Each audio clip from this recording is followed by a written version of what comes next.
So hey guys, I'm here again with Jonathan Silverstein. How are you? I'm good, Matt. Thanks for having me again. So welcome to the Leadership Geniuses Show. Thank you. I'm proud to be here.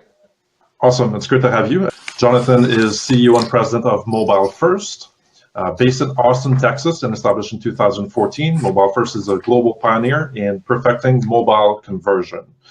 Armed with proprietary technology and a proven service process, their seasoned optimization experts help brand marketers and online retailers to increase their sales funnel conversion by improving site speed, user experience, and shopping cart or checkout. So basically optimizing mobile first. So again, welcome to the show. Thanks, Matt. Appreciate it. Good to be here. Absolutely. It's great to have you. So the first question I have for you is, can you tell us a little bit more about Mobile1st?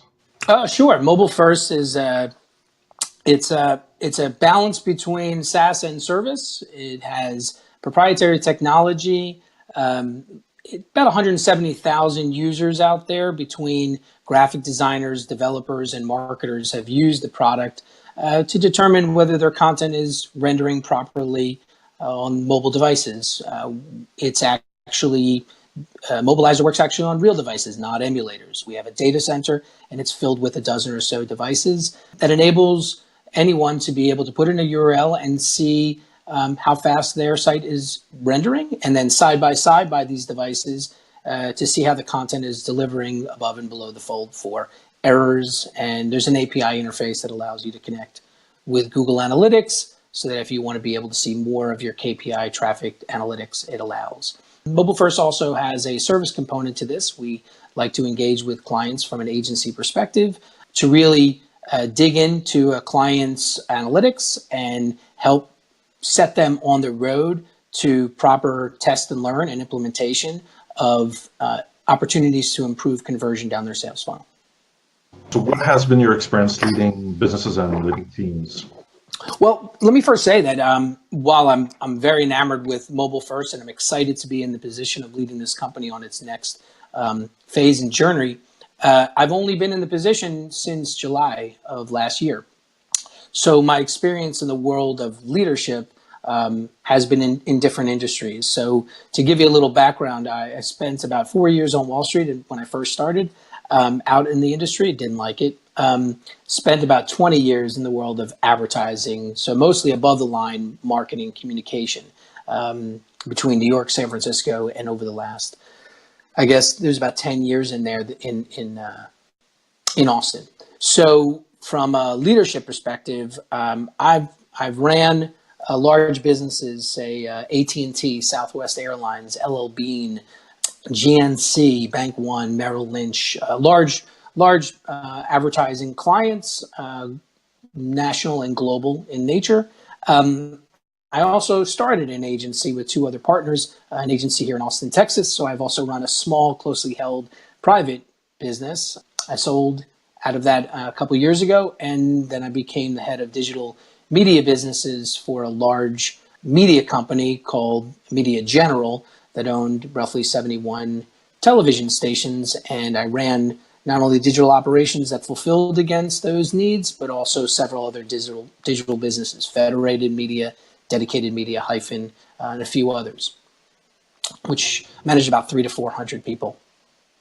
Okay, that's quite the experience. So what have been your biggest failures, let's start with that, and lessons in terms of leadership? Sure. Look, I think, you can look at the business, or you can look at what the learnings that cross everything. And I think one of them is people. I'd say over my 20-year career in advertising, the latter 10 was really in senior positions and managing people.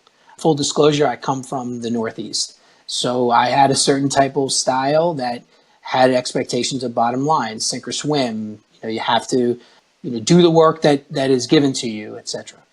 And I think that was a big failure, or in hindsight, I think I could have achieved, or we could have achieved a lot more had I allowed myself to be more vulnerable, that allowed myself to hear what the individuals that were working there, what talents they were bringing on their own. I think over the last 10, 12 years, I've learned a significant amount in appreciating the talent and really understanding what they care about and what they want to achieve versus me saying, we have to do this by then and you need to do it this way.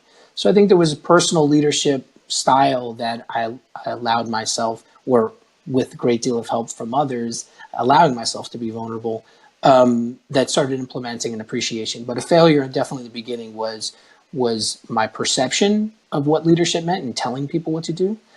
I think the second part of this, of leadership management, was also from a business standpoint, not chasing the dollar.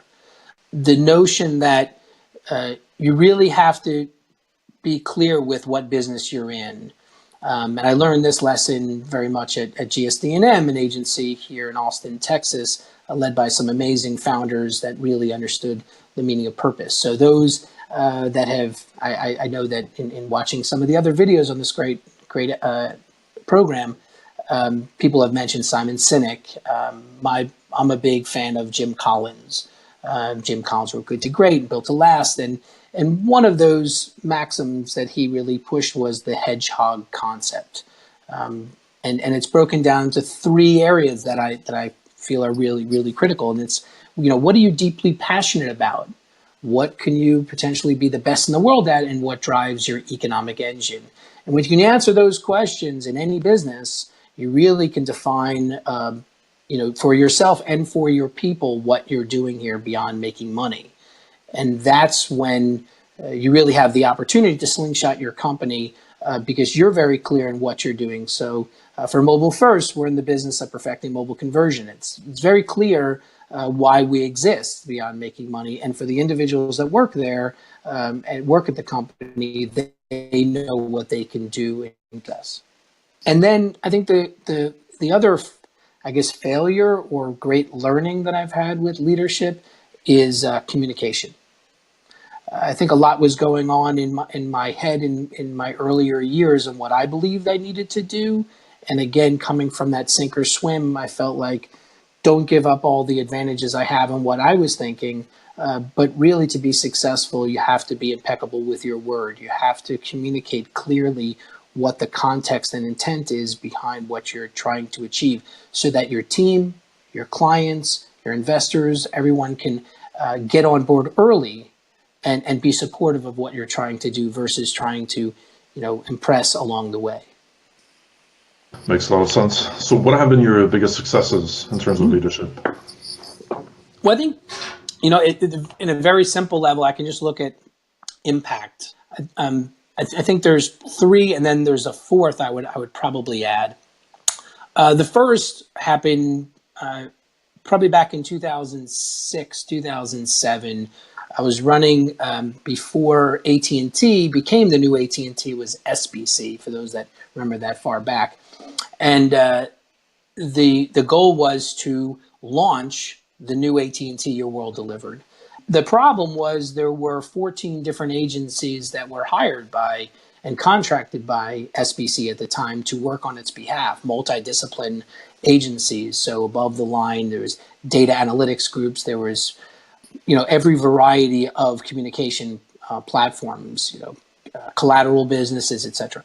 So it was really the initiative that was driven by the client that said, you really need to come together as one agency. I don't want to see each agency pitching us different ideas. So I got handed, along with one or two other individuals at GSD&M, the responsibility to act as general contractor. That is probably one of those things that you just don't see very often, where we had to put the client's interest at the forefront of everything we did and our own needs second.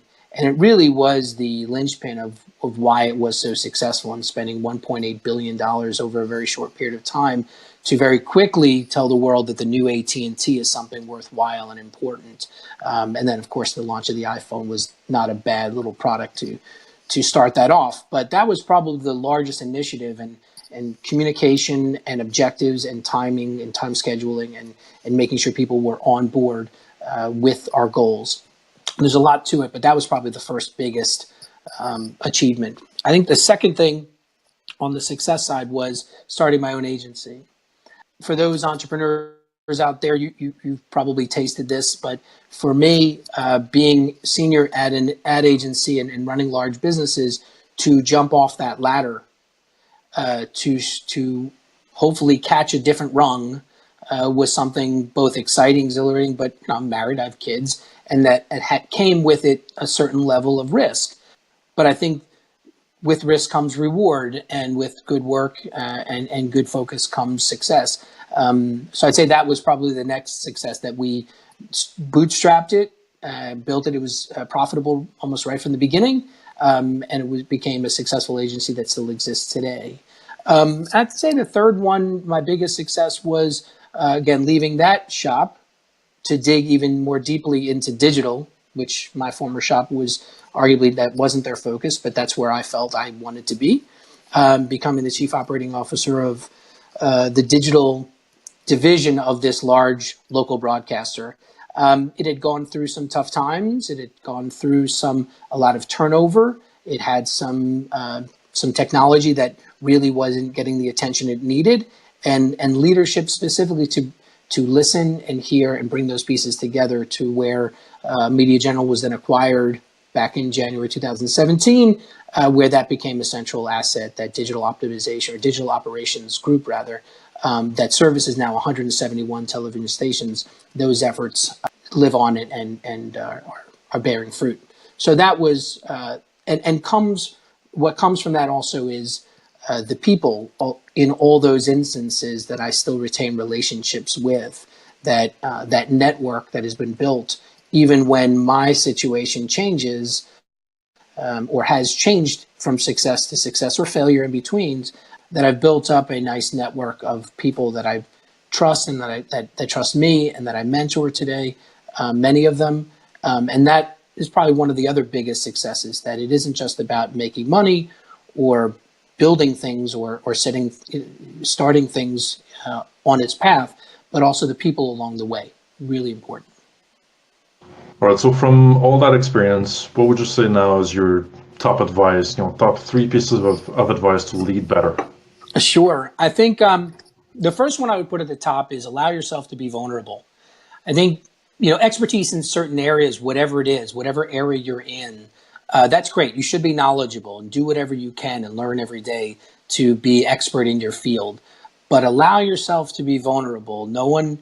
There was a great maxim rather at GSC&M where I worked, and I won't go through all the stuff, but in the end, it was no one has the corner on the smarts, and that really spoke to me, because I think I tried to emulate or create the impression that I knew I had all the answers, and at times I did, but most times I could say, you know what, I don't know the answer to this, and that's okay. What I learned is clients don't really care or give a shit whether you know the answer or not. They just care that you're going to find the answer and you're going to apply it.